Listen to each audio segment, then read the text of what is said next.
শুরু করছি ভারতের জাতীয় আন্দোলনে বিশেষভাবে বঙ্গভঙ্গের সময় মুসলিম নেতাদের কথা।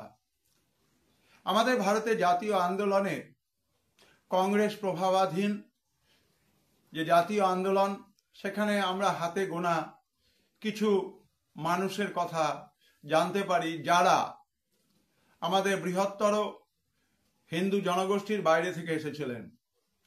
তার মধ্যে আমরা অবশ্যই বঙ্গভঙ্গ আন্দোলন চলাকালে আব্দুল রসুল, লিয়াকত হোসেন, আব্দুল হালিম গজনভি এই সমস্ত প্রথিতযশা মুসলমান সম্প্রদায়ের নাম জানি, যাদের একটি বিরাট অংশ স্বদেশী আন্দোলনের প্রতি তাদের সমর্থন জ্ঞাপন করেছিলেন।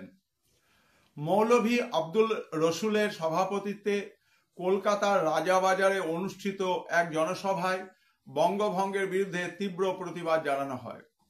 কিন্তু আমাদের মনে রাখতে হবে, আমাদের জাতীয় আন্দোলনে মুসলমানদেরকে আমরা সেইভাবে সংশ্লিষ্ট করতে পারিনি, যার ফলে ভারতবর্ষে আস্তে আস্তে মুসলিমদের মনের মধ্যে কোনো একটা অমূলক আশঙ্কা তৈরি হচ্ছিল, যেখান থেকে কিন্তু আস্তে আস্তে নবাব সলিমুল্লাহর প্রাসাদে বাংলাদেশের ঢাকায় মুসলিম লীগ ধর্মীয় জাতীয় পরিচয়ে আস্তে আস্তে মাথাচাড়া দিতে শুরু করে 1906 সালে। সুতরাং আমাদের এই সমস্ত মুসলিম মহান নেতৃত্ব আব্দুল রসুল, লিয়াকত হোসেন এবং আব্দুল হালিম গজনভি, ইনাদের অবদানের কথা আমরা সর্বদাই আমাদের নতমস্তকে স্মরণ করি।